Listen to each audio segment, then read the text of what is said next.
Meu Deus, meu Pai, estamos felizes de estarmos aqui com a Tua igreja, Pai, onde nós sentimos a Tua presença, do Teu mover, Pai, o mover do Teu Espírito neste lugar. Sabemos, Pai, que todas as coisas cooperam para o bem daqueles que Te amam. Mas acabamos de ler, Pai, tudo aquilo que nós permitimos, em nome do Teu Filho, o Senhor há de dar. Então nós Te pedimos essa noite, Pai, eu não sei o que o meu irmão está pedindo, mas antes mesmo deles pedirem, antes mesmo deles pensar, o Senhor já sondou o coração deles, porque Tu é o Pai. Então nesse exato momento, Pai, move as águas sobre a vida dos meus irmãos. É o momento no qual nós estamos aqui para ofertar a Tua casa, dizimar na Tua casa, Pai. Mas o momento principal, Pai, que eu quero dizer, nessa noite, um momento de comunhão, onde todos estamos alegres, Pai, por saber, Pai, que o Senhor tem nos fortalecido, que o Senhor tem derramado a proteção sobre a nossa casa. Então nós reconhecemos, meu Deus, e Te agradecemos, Pai, em nome de Jesus, Pai, todos esses dias nos ofertas, Pai, que serão sim, Pai, colocados aqui no gasofilácio, Pai, que o Senhor nos instrui, nos dê sabedoria, entendimento, para que possamos, Pai, desses dízimos e ofertas, Pai, fazer a Tua obra, Pai. Em nome de Jesus Cristo, eu oro, Pai, pela vida de cada irmão, por cada familiar. Eu oro pela vida daqueles que estão assistindo, e oro também, meu Deus, pela vida, Pai, dos irmãos de Moçambique. Vem com Tuas mãos sobre cada um deles, Pai, em nome de Jesus Cristo, Pai. Te agradecemos, tomamos posse, Pai, de tudo aquilo que o Senhor já declarou sobre nossas vidas, Pai, que é: se pedires em nome do Meu Filho, eu darei. Se isso for uma afirmação, e é uma afirmação, então toma posse, meus irmãos, daquilo que Jesus disse. Não sou eu que estou dizendo, é Jesus Cristo. E naquele dia nada me perguntareis. Na verdade vos digo que tudo quanto pedis ao meu Pai em meu nome, Ele vos há de dar. Então, meu Deus, nós Te agradecemos, Pai. Te agradecemos por tudo, em nome de Jesus Cristo. A igreja diz: amém. Pode vir, meus amados.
E é a Tua palavra que fortificará, Pai, não só o espírito dela, Pai, mas da cabeça aos pés, o seu corpo será fortalecido, Pai.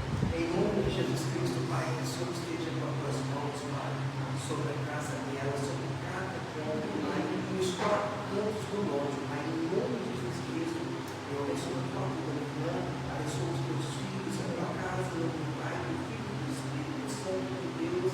Amém. Amém.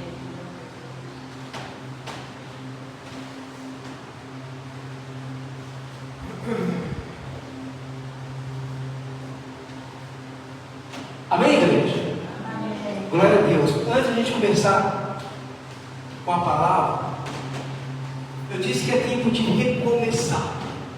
É um tempo que alguns irmãos chegaram depois.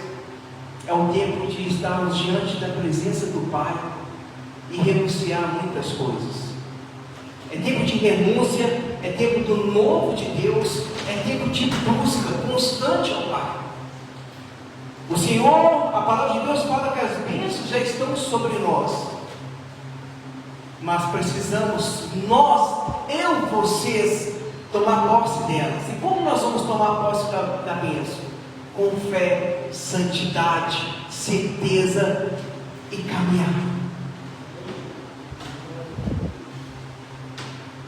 Eu vejo o novo de Deus na minha vida.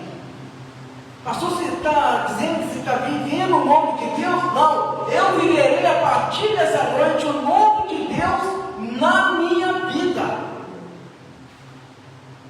Eu quando declaro que eu vou viver o novo de Deus, o recomeço, é você dizer para Deus: Senhor, tudo que há, se tiver algo de ruim dentro de mim, que o Senhor venha quebrar, que o Senhor venha tirar, eu renuncio a tais coisas para viver uma vida diante da tua presença.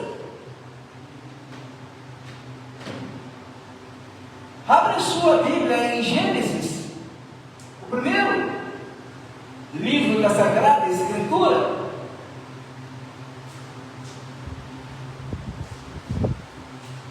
capítulo 37. O tema da nossa ministração hoje vai ser: há princípios determinantes para o seu crescimento espiritual e pessoal. É tempo de recomeçar. Gênesis capítulo 37, a partir do versículo 1. Quem achou, diga amém. Amém. Glória a Deus. E Jacó habitou na terra das peregrinações de seu pai, na terra de Canaã. Essas são as gerações de Jacó, sendo José de 17 anos.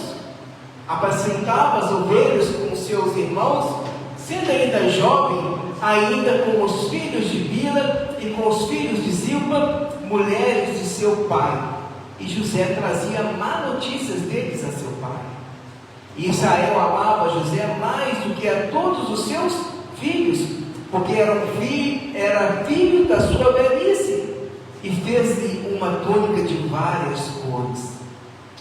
Vendo, pois, seus irmãos que seu pai o amava mais que a todos eles, odiavam, e não podiam falar com ele pacificamente. Teve José um sonho que tomou a seus irmãos, por isso odiaram ainda mais. E disse-lhe: ouvi, peço-vos esse sonho que tenho sonhado. Eis que estávamos atando molhos no meio do campo, e eis que o meu molho se levantava e também ficava em pé. E eis que os vossos molhos o rodeavam e se inclinavam ao meu. Então lhe disse seus irmãos: tu, pois, deverás reinar sobre nós? Tu deveras terás domínio sobre nós? Por isso ainda mais odiavam por seus sonhos e por suas palavras.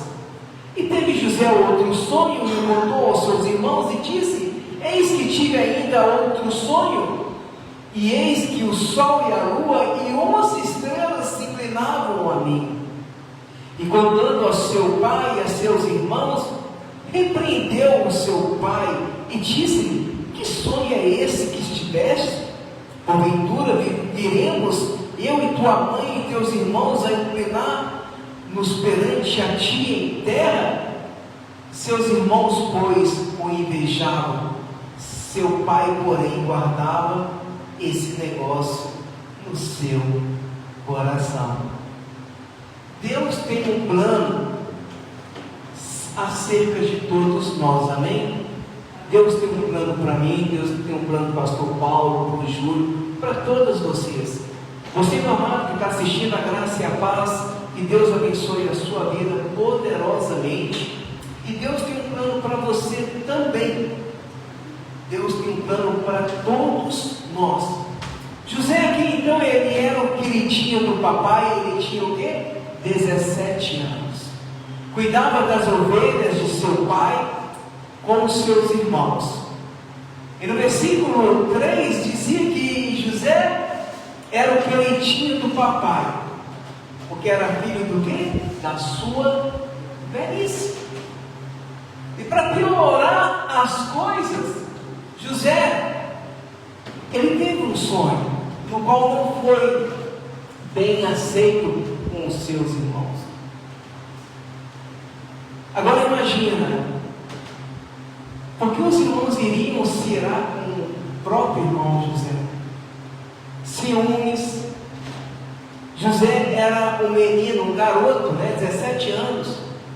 Ele fazia tudo que ele fazia com excelência. Ele colocava Deus em todas as coisas.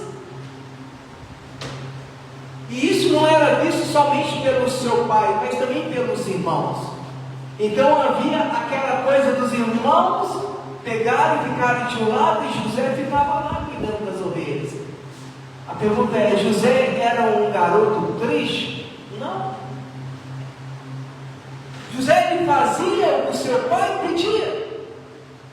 Então, o que nós vemos aqui até o versículo 11, José, então, ele tinha uma vida normal com sua família, sim ou não? Trabalhava, cuidava, os irmãos também cuidavam da ovelha. Uma vida normal como todos nós temos. Jamais ele iria imaginar o que Deus tinha para a vida dele. E olha que ele era o filho da velhice, ele era o caçulinha. Interessante, meus amados. Eu vou dividir os textos em algumas partes da Bíblia, amém? Porque a história de José é extensa, tá? Então, para a gente simplificar, eu vou colocar alguns pontos aqui, para que nós não possamos estender tanto o culto, amém? Então vamos lá. O primeiro ponto: José, ele era o quê? Humilde.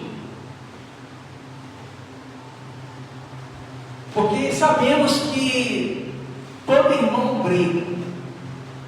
Isso é normal de família. Um ficar brigando, o outro ficar, puxa ali, não é, Júlio? Mas, em meio a essa briga, não pode haver ira, mágoa, inimizade. E o desejo de desejar o mal para o próprio sangue, do meu sangue, que são os irmãos. José era humilde, José cuidava, fazia o seu papel. E olha que interessante.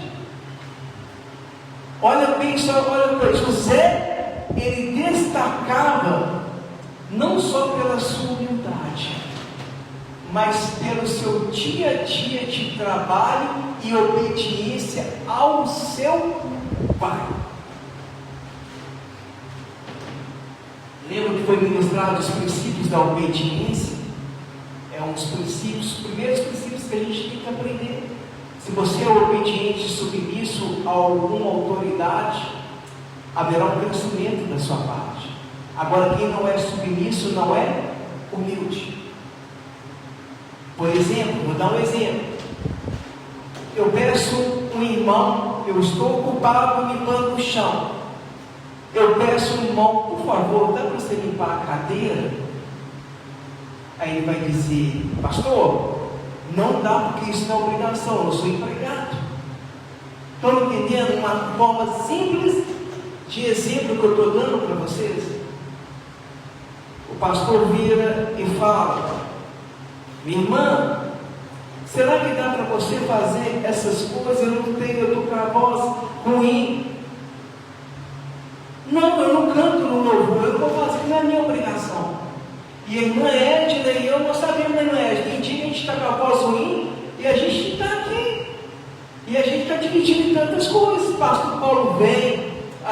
para ler um versículo, faz a abertura.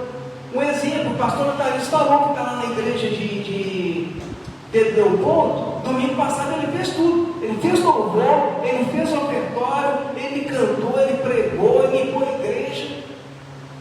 Sabe? Então, a submissão à autoridade, quem não aceita, isso não é só dentro da igreja não. Eu falo dentro do trabalho. É você reconhecer o que você tem como de obrigação, mas se a pessoa te pedir, olha, tem como você fazer isso aí, porque é um momento muito ocupado. Claro, eu estou num momento aqui no qual eu posso te ajudar. Sabe? Então essas coisas a gente tem que entender. E José, ele era humilde. Continuando. Olha o que Jesus disse: bem-aventurados os humildes de espírito, porque deles é o reino dos céus. Para quem está anotando, quem quiser anotar, está em Mateus 5:3, amém? Abre sua Bíblia em Tiago.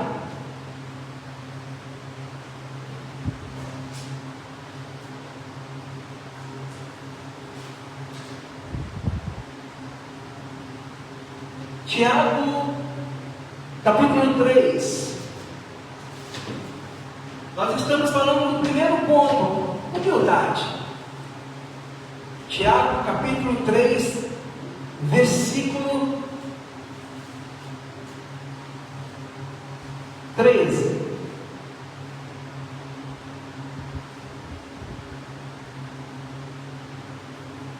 Acharam?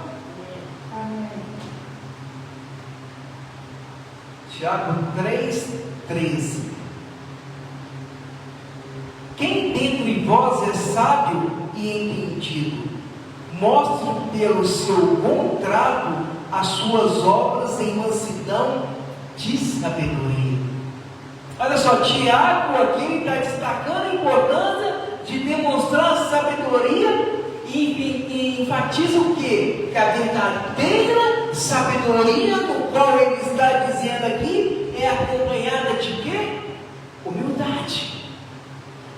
Aquele que é sábio é humilde. Estão comigo?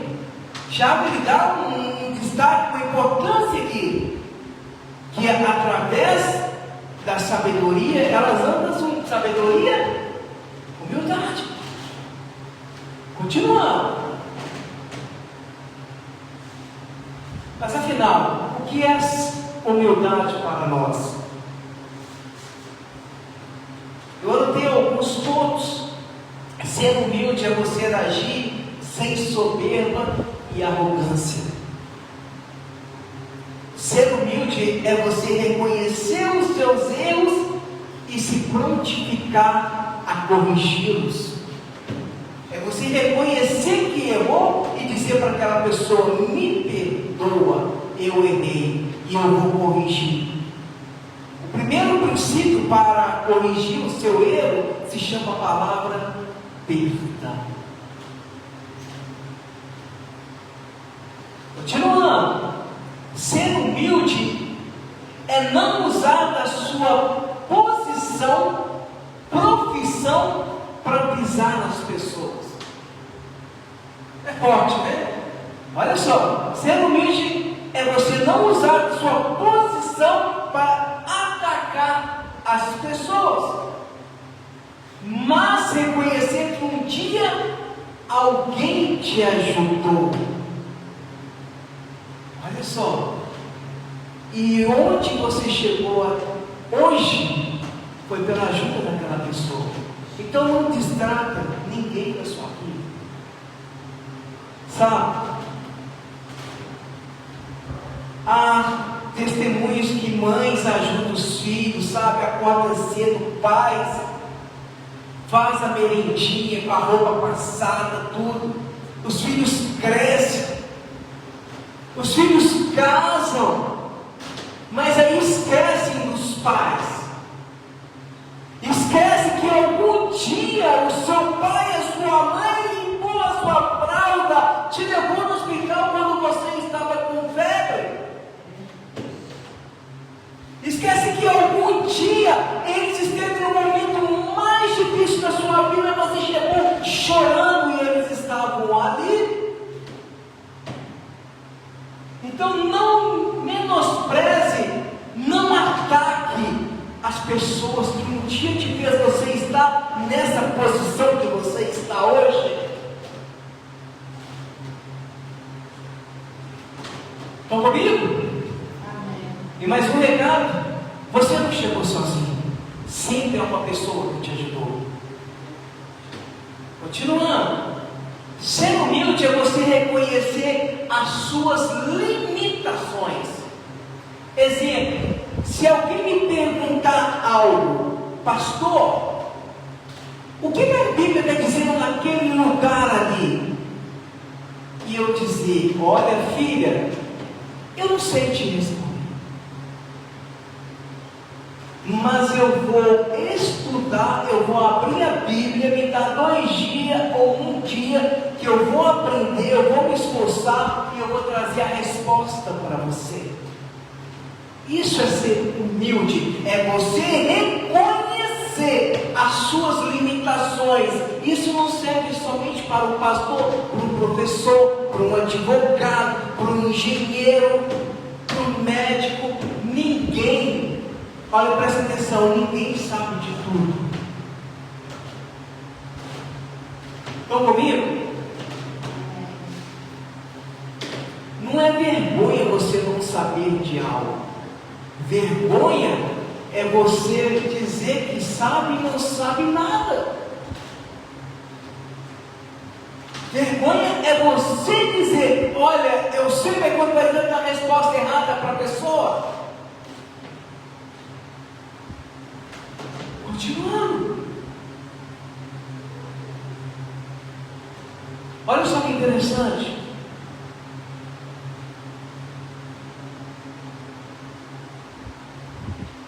Há muitas pessoas que não reconhecem, pessoas que estão num patamar que a profissão, o cargo chegou aqui. Esquece que acima da sua cabeça existe um Deus que cuida de você.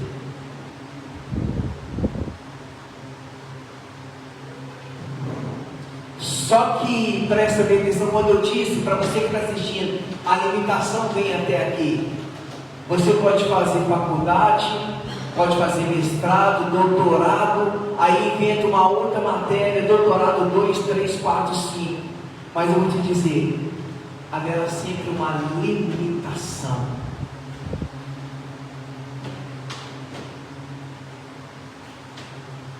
Só que o seu Deus é o Deus que passa esses limites. Continuando. Ser humilde é ser grato pelo que tem. Então agradeça, meus irmãos. Agradeça pela casa. Agradeça pelo trabalho. Agradeça pelo carro. Agradeça pela família. Agradeça por estar aqui. Agradeça por tudo que Deus tem te dado. Abra sua Bíblia aí em Filipenses.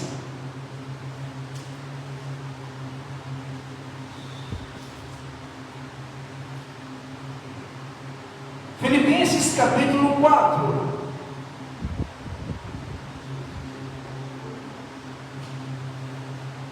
Versículo 11.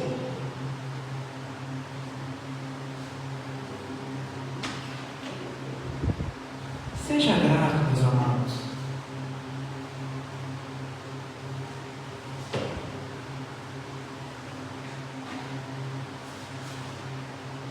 Acharam? Glória a Deus. Filipenses capítulo 4, versículo 11. Não digo isso como por necessidade, porque já aprendi a contentar-me com o que tenho. Olha só, sei estar abatido e sei também ter abundância ou prosperidade. Em toda maneira, em todas as coisas estou instruído, tanto a ter fartura como ter fome, tanto ter abundância como a padecer de necessidade. Interessante aqui que o pastor Paulo ele dá um exemplo inspirador de como é viver uma vida de gratidão, confiando em quem? Em Deus. Posso ouvir um glória a Deus? Glória a Deus. Aleluia. Segundo ponto que eu quero compartilhar com os irmãos. Mas antes nós vamos lá para José de novo. Gênesis 37.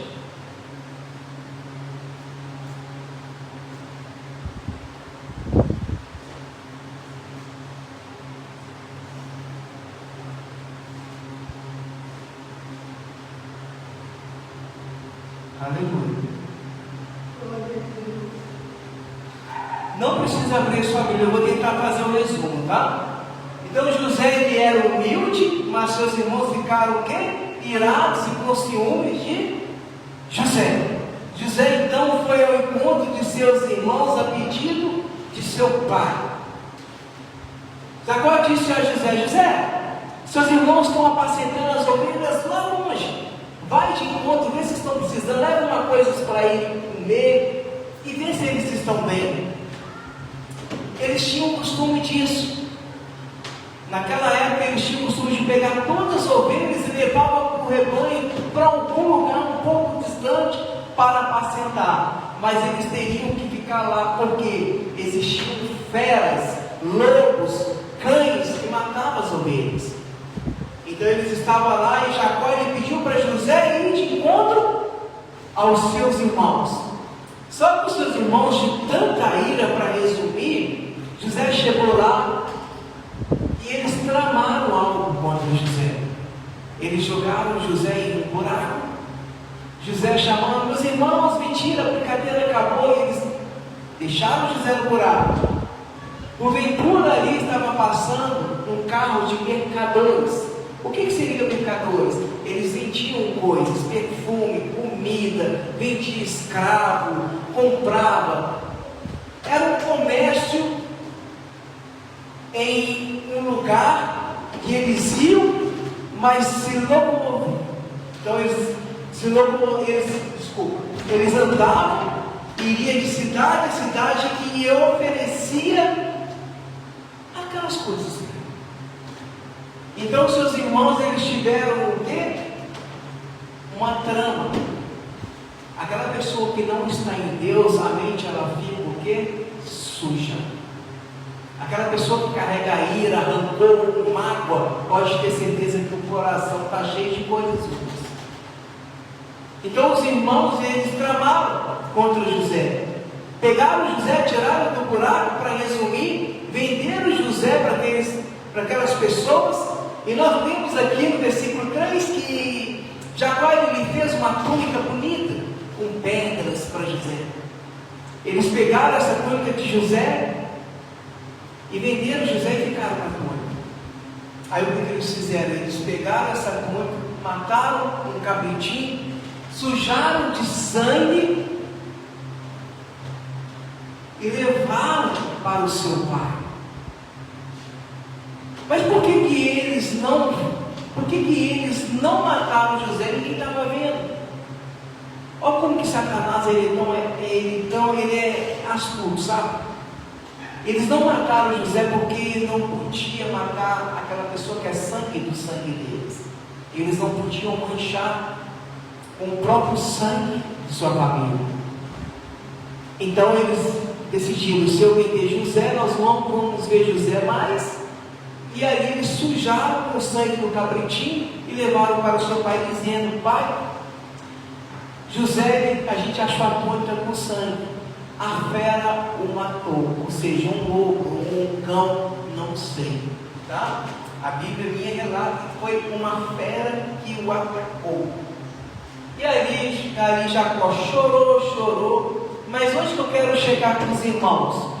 Nós vamos colocar aqui etapas da Sagrada Escritura em Gênesis, a história de José, e vamos explicar alguns conselhos ou segredos para os irmãos aprenderem hoje. Amém?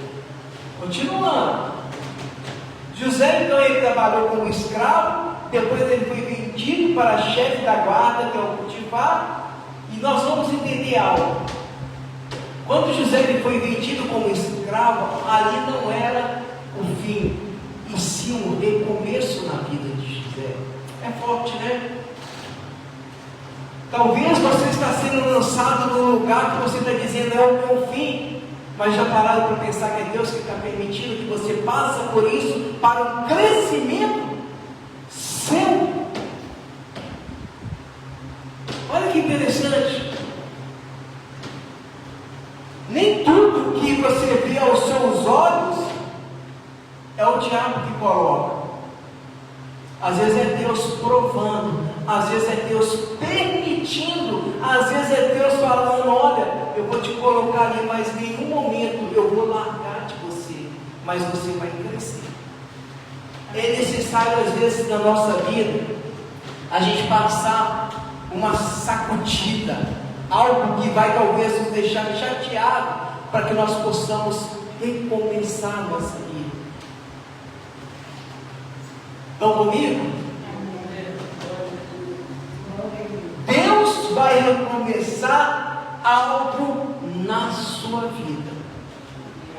Deus vai começar algo na sua vida que talvez para você está acabado, talvez para você sumiu. Deus vai recomeçar algo e vai restituir aquilo que tiraram de vocês, em nome de Jesus.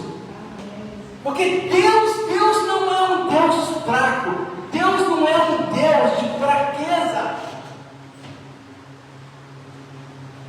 Deus não é um Deus que, se Ele dizer, Ele não vai cumprir. Tudo aquilo que Deus diz vai se cumprir. E se Ele projetou algo na sua vida, vai acontecer. Deus jamais Ele irá projetar na sua vida fracasso, derrota.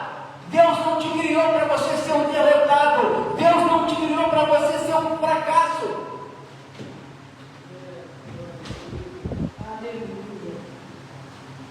Porque bem sei que os pensamentos que tenho a seu respeito, diz o Senhor, pensamentos de paz e não de mal, para vos dar o fim que esperais. Essa palavra está em Jeremias 29:11. Porque os meus pensamentos não são os pensamentos de vocês, nem os seus caminhos são os meus caminhos, declara o Senhor. Como os céus são os seus caminhos e os meus pensamentos mais altos do que os seus. Quem está dizendo isso é o profeta Isaías 55, versículo 8, 9. Estão vendo? Os pensamentos de Deus são bem mais altos do que vocês têm pensado.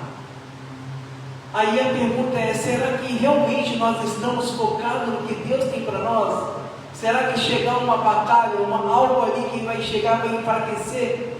Não. Quando você se sente fraco é quando Deus te faz forte.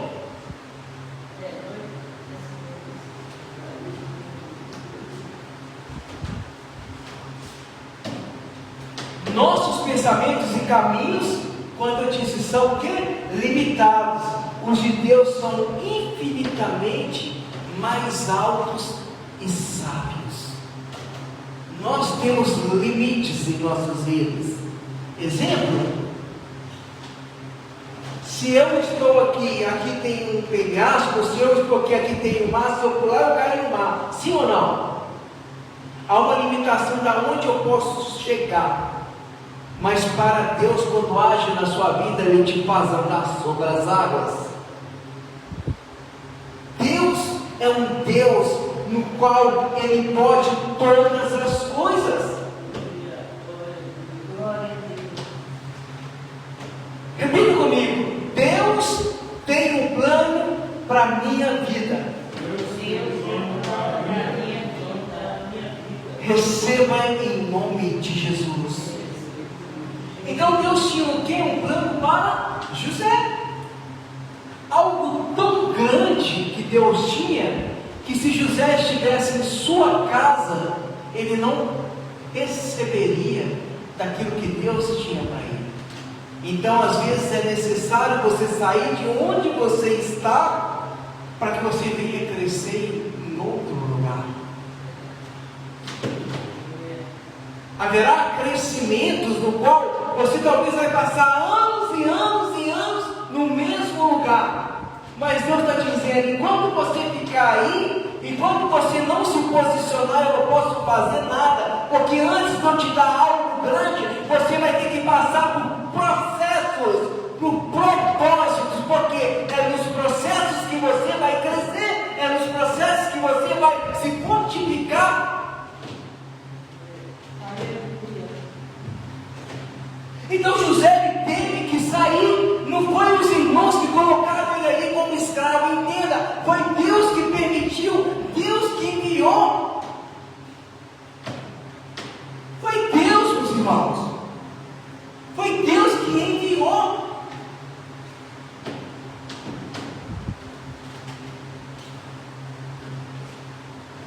Aí eu fico pensando como aqueles irmãos, eles ficaram, eles esqueceram de José. Não queria nem saber. E hoje eu falo mais, nós estamos vivendo os tempos piores do que aquele tempo. Porque antes eles pelo menos venderam ele, não queria sujar. Hoje nós estamos vendo irmão matar irmão, por causa de herança, por causa de algo. É o que eu disse, só vai piorar as coisas. Para que Jesus ele venha voltar, tudo isso que está acontecendo só vai piorar. Porque isso é uma preparação para que o anticristo ele venha reinar aqui. Então as coisas, nós vamos ver coisas absurdas acontecendo. Continuando. Aleluia. Glória a Deus. Terceiro ponto. José, ele não murmurou. José foi fiel. José tinha uma palavrinha também. Chamava fé. Foi a fé que moveu José em tudo que ele passava. Quem aguentaria ser traído pelos irmãos, ser jogado no buraco, ser vendido como escravo, trabalhar como escravo, ser vendido para o chefe da delegação lá dos soldados? Depois ele viu que ali José estava empenhando um bom trabalho. Potifar colocou José em sua casa, e dentro da sua casa José organizou toda a sua casa. Só que José, ele já não estava mais magrinho. Ele, antes de ir para a casa de Potifar, ele trabalhou. Escravo pega pedra, aquelas pedras grandes, trabalha dia e noite. E com isso, Satanás, ele usou a esposa de Potifar para pegar e falar coisas para José. Ela queria, desejava José, e José, ele tinha a palavra fé. Ele foi fiel a Deus, ele tinha fé naquilo que Deus colocou no coração. E José também, ele tinha princípios. O que seria princípios? Eu não vou me deitar com a esposa do meu chefe, eu não vou submeter a isso. José, ele não murmurou quando foi como escravo. José, ele não murmurou. E olha, ele foi preso e José não murmurou. Ele falou que ele era o quê? Inocente. Mas Potifar, ele ouviu a voz de sua esposa. José, então, ele foi jogado na onde? Na prisão. Continuando. É a fé, meus irmãos. É a fé que move todos nós. Se você não tem fé, você não vai ser movido. A fé que não move não é fé. Entenda isso. Eu tenho fé, pastor. Você tem fé, mas você está no mesmo lugar. Não é fé. Não é fé. A fé vai te fazer mover. Abra sua Bíblia em Tiago, vamos voltar lá para Tiago.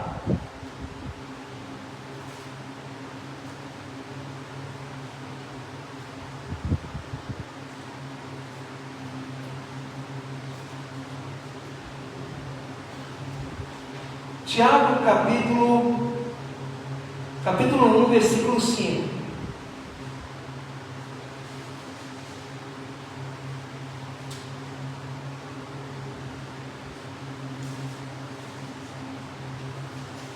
Acharam?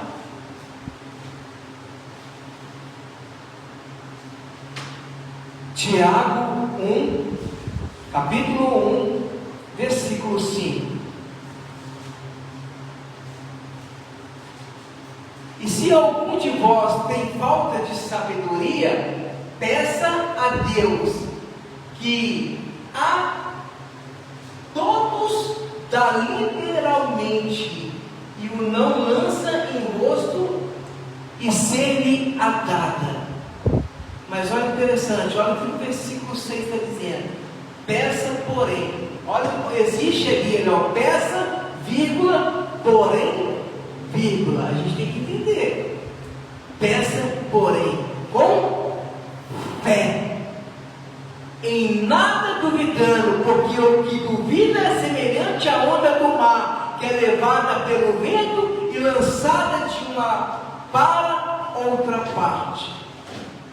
Se você tem algo a pedir, peça com fé. É a fé que vai te mover. E José, aqui mesmo preso, não desistiu. Em todo lugar, José, ele tinha fé. E todo lugar que ele pisava, o lugar era próspero, era organizado. Está vendo como as coisas são? Um lugar que não é organizado, não tem Deus ali. O Espírito Santo, ele vai te dar o entendimento para você pegar e fazer as coisas. E quando você vê que está desorganizado, você vai começar a sentir algo dentro de você, um incômodo. José, ele foi ali queridinho do papai, porque José ele fazia com excelência, cuidava das ovelhas. Como escravo, ele chamou a atenção de Potifar, porque ele fazia o trabalho corretamente. Na casa de Potifar, não só a organização estava toda em dia, como também Potifar ele foi próspero. As finanças de Potifar começou a subir. Na prisão, José foi jogado na prisão. E que interessante, o chefe ali da prisão, do cárceres, colocou José para trabalhar, tirou ele da grade ali, colocou José para trabalhar. O que José fez? Organizou tudo. É favor de Deus. É quando você para de murmurar, é quando você para de dizer, olha, nossa Senhor, por que eu estou passando por isso? É hora de você viver algo novo na sua vida. É hora de você viver planos novos na sua vida. É hora de você crescer. Continuando. Então José ali na prisão, ele revelou sonhos. Inclusive ele foi levado ao castelo de Faraó e revelou os sonhos de Faraó também. Um simples garoto de 17 anos, olha só o trajeto que ele passou para chegar na autoridade, acima de todas aquelas pessoas, era Faraó. Ele chegou até Faraó. Continuando, José então interpretou os sonhos. Vamos em Gênesis para a gente entender? Nós já estamos terminando. Eu peço, irmãos, só mais um pouquinho que eu preciso. Nós vamos pular agora, Gênesis capítulo 41. Eu amo a história de José. Sabe, eu gosto muito da história de José, sabe? Gênesis capítulo 41.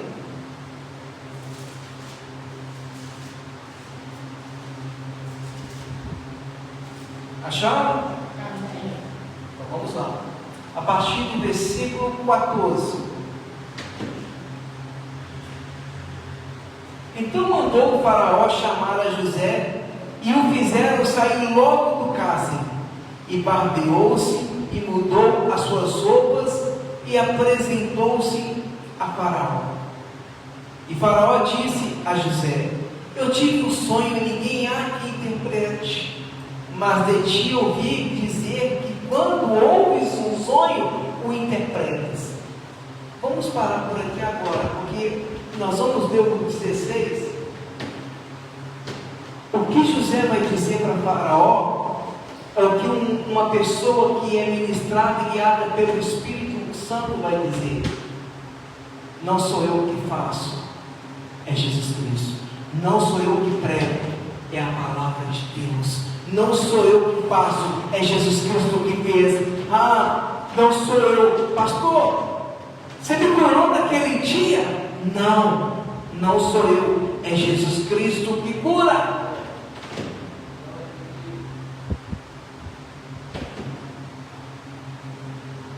Eu estava numa igreja e uma senhora, ela não chegava pouco das vistas, e ela foi nessa igreja.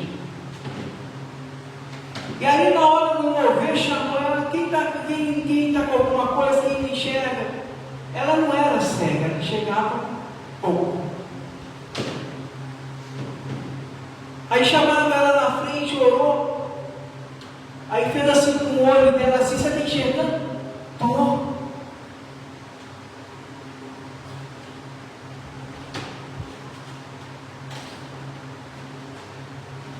Pressionaram aquela mulher de tal forma, porque é um milagre ali naquele momento. Quando você quer aquela coisa de momento, não, porque você tem que entender que não é você que vai fazer, não é ministro dos Estados Unidos da área para fazer você levantar, é Jesus Cristo que vai fazer. Mas Jesus Cristo, Ele tem um tempo na tua vida para Ele operar um milagre a esse tempo. Talvez o dia que você está aí orando para aquela pessoa e ela não recebe a cura, é porque não chegou o tempo dela de ser curada. E a pessoa está sacudindo a outra, ela enxerga no nome de Jesus, eu declaro. Não é assim. Ela ficou tão sem graça que ela falou: recebi, estou curada. Glória a Deus. E eu fui levar essa senhora na casa dela. Só que uma coisa que Deus me deu é a sensibilidade. Eu posso dizer aos irmãos: eu sou sensível a ouvir o que é de Deus e o que não é de Deus. Estão comigo? E eu tomei a liberdade de perguntar. Aquela senhora estava, não sei se é sua neta, é uma jovem já maior de idade. Eu falei assim: eu posso tomar a liberdade de perguntar para a senhora? Ela: pode, meu filho. A senhora realmente foi curada? Meu filho, eu nunca fui cega. Eu nunca fui cega. Eu tenho a visão embaçada, mas eu nunca fui cega. Sabe? Só que até aí eu entendi, não foi curado, tudo bem. Só porque o que colocou a pessoa ali que estava orando, se colocou, é que ela tinha curado, ela não usou o nome. Eu curei, eu fiz, eu orei, eu vou orar por você, você vai ser curado. Não, eu não vou orar por você e ser curado. É Jesus Cristo que vai te curar, é Jesus Cristo que vai te sarar. Até nisso nós temos que saber como que nós vamos orar, porque a pessoa ela vem aqui para ser curada, a pessoa ela vem aqui para ser liberta, a pessoa vem aqui talvez com um trauma de infância, a pessoa vem aqui com uma dor enorme por anos, e você está sacudindo a pessoa. Agora você tem que falar: não é assim, não é por força, não é por força.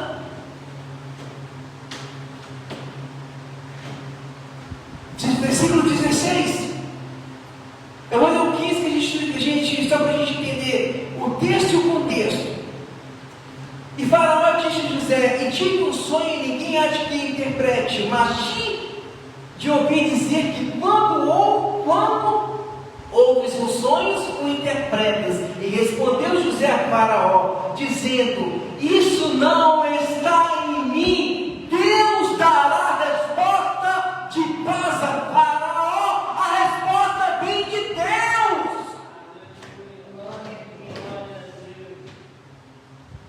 É um homem movido por Deus. É um homem que não perdeu a fé.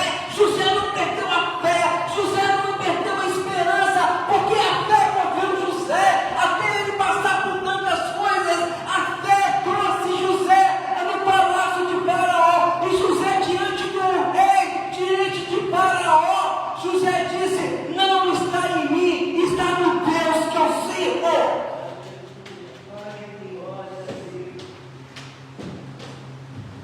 Aleluia!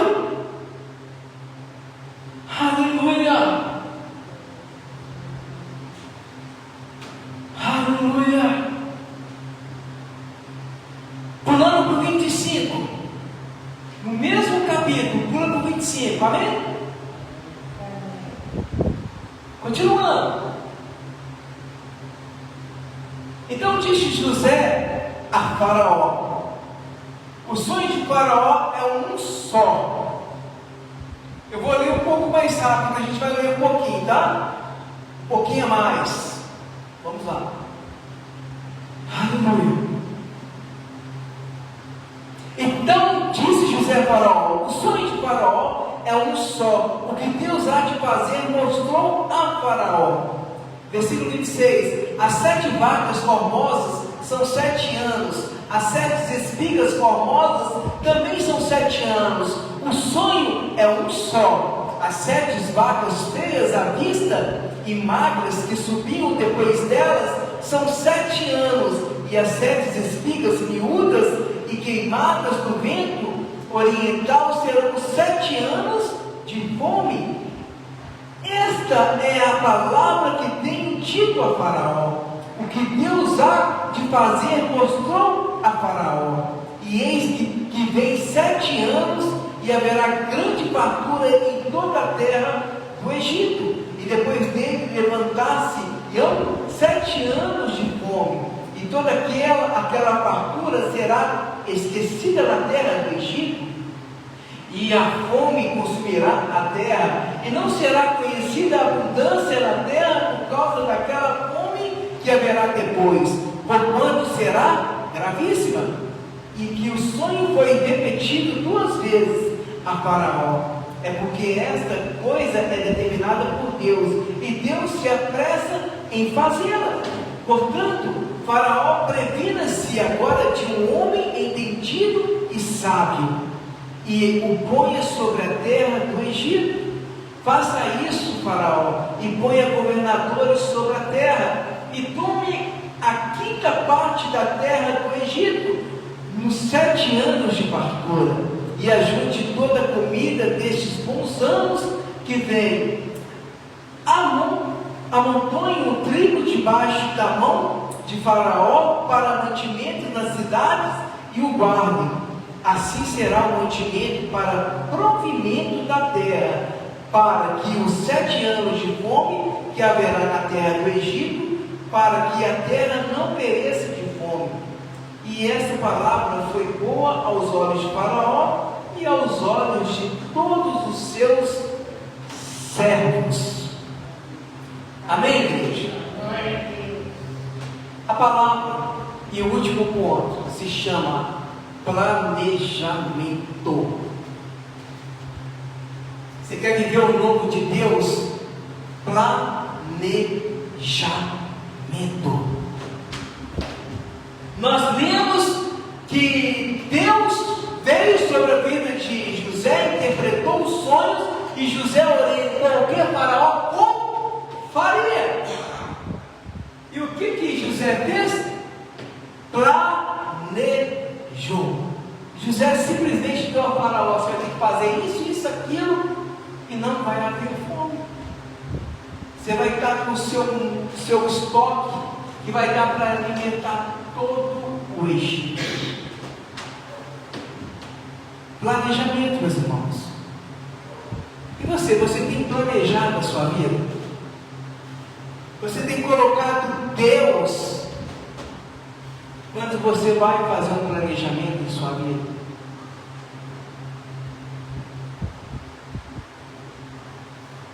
Continuando. Provérbios 16, não precisa abrir. As pessoas podem fazer planos, porém é o Senhor Deus quem dá a última palavra. Não espere a resposta se você ainda não apresentou a Deus um plano. Não espere da parte de Deus resposta da parte de Deus se você não deu esse plano. Você apresentou para Deus: Senhor, eu tenho um plano, está aqui nas tuas mãos. Deus só vai te dar a resposta se você fazer um planejamento. Quer um exemplo aqui dentro dessa igreja? O que eu sempre falo para os irmãos: como vamos fazer algo? Primeiro, nós conversamos, amém?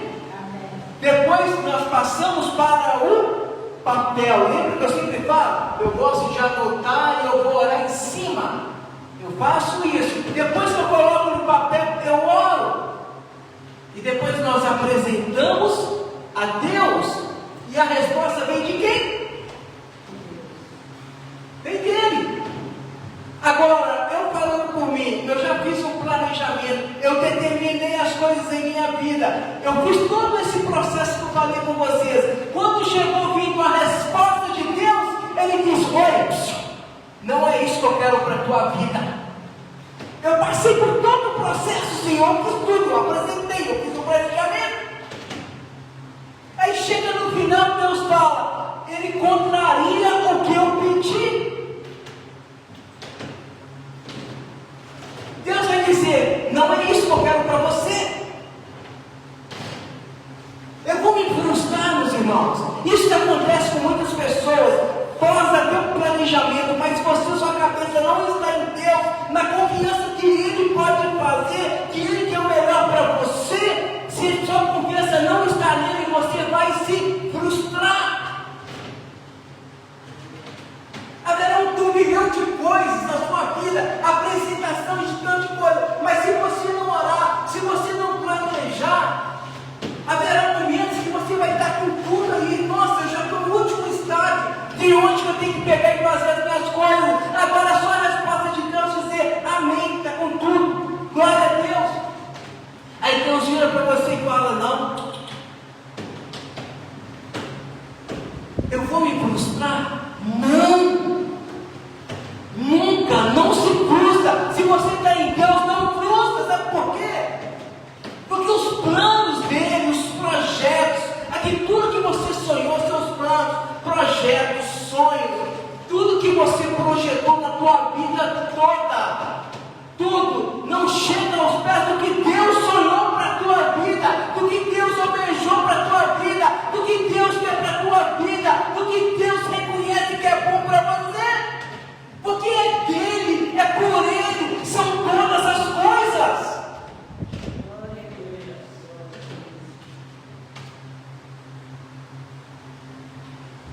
Talvez você sonhe com uma casa enorme, prosperidade é bom, glória a Deus é, mas talvez não é isso que Deus quer que você tenha.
que José teve lá atrás dos irmãos que se prostrar, na história eu convido os irmãos a ler Gênesis, a história de José, que vocês vão ver que os filhos foram no castelo de Faraó para buscar comida.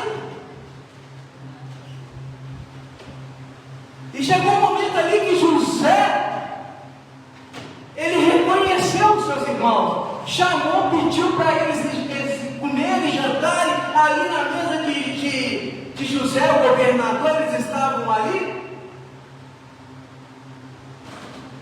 Uma pessoa que é movida por Deus, que tem um coração, ele não quer ódio, ele não quer vingança. José, quando viu seus irmãos, ele teve que sair, porque ele teve que chorar, veio as lágrimas, não de rancor, de raiva, veio lágrimas de saudade.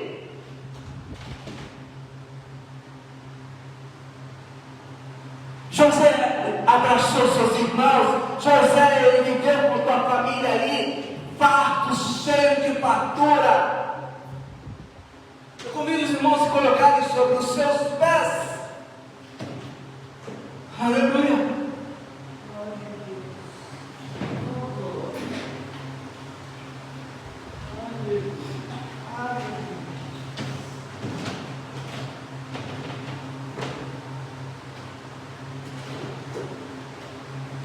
É o sexto domingo de campanha, uma carta para Deus.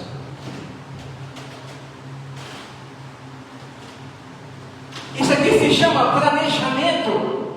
Isso aqui não foi em vão. Antes de eu falar para fazer essa campanha, eu orei da parte de Deus. Eu falei, Senhor, eu não quero que o seu nome seja envergonhado. Eu não quero aqui prosperidade para a igreja. Eu não quero aqui que a igreja fique cheia, porque é o Senhor que sustenta esse ministério. Eu quero aqui que os irmãos entendam que 7 domingos vai ser de aprendizado.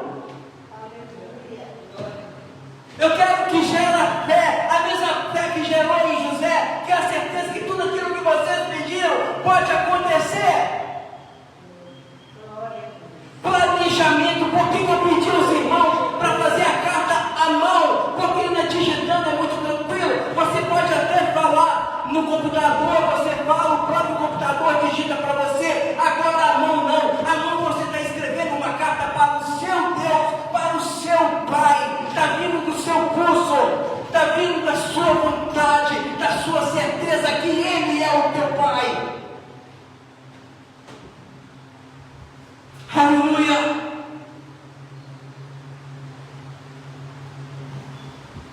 José, ele foi fiel, mesmo passando por tudo. Eu digo aos irmãos, sejam fiel a Deus, seja fiel independente do que você está passando, independente se o cenário está totalmente contrário, seja fiel. Busque da parte de Deus.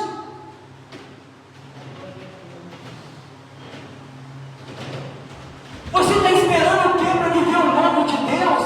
Você está esperando o que para recomeçar? Feche os seus olhos. Aleluia.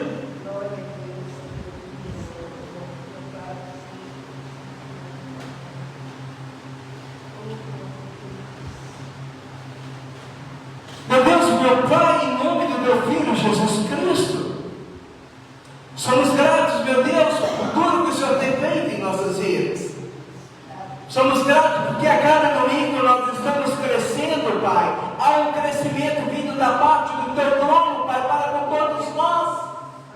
O Senhor tem tratado, Pai. O Senhor tem nos ensinado, Pai. O Senhor tem nos corrigido, Pai. O Senhor tem tirado coisas, Pai, que no qual a gente nem imaginou que estava acontecendo. O Senhor tem tirado. O Senhor tem libertado, Pai, de prisões que carregamos anos atrás. É o Senhor que faz, Pai. É o Senhor que a cada dia, Pai, tem nos sustentado, Pai. É a Tua palavra que tem sido o alimento, o pão diário em nossas vidas, Senhor. Há um reconhecimento da Tua igreja, Pai. Perante, Pai, todos aqui que estão aqui, Pai. Eu falo em nome de todos, Pai, em concordância, Pai. Eu falo, Pai, que nós somos gratos por tudo. Tantas coisas o qual nós estamos passando aqui, Pai. Cura,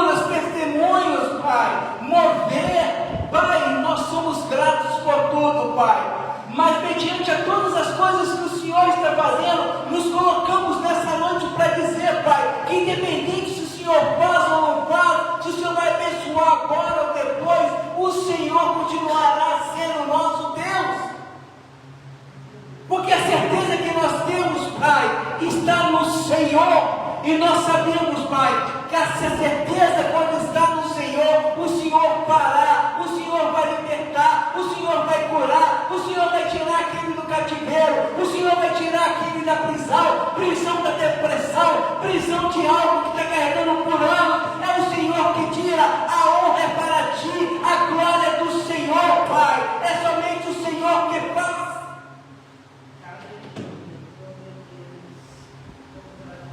Então nós somos gratos, meu Deus, por tudo. Somos gratos, Senhor, pela tua igreja aqui, Pai, estabelecida no bairro do Rio de Guerra, Pai. Somos gratos, Senhor, por cada mover, por cada experiência no qual nós estamos tendo, não só aqui, como em todo lugar onde nós estamos, seja na nossa casa, no trabalho, na rua. Pessoas, Pai, têm nos visto, Pai, estão dizendo: olha, você está mudado. É o Senhor que muda, Pai. Então nós somos gratos. A palavra que nós temos hoje, Pai, é gratidão, Pai. É gratidão, Pai, por tudo, Pai. Nós te agradecemos, Senhor. Te agradecemos por tudo que o Senhor fará, por tudo que o Senhor irá fazer, Senhor. E já tomamos posse, Pai, do que é nosso, em nome de Jesus Cristo.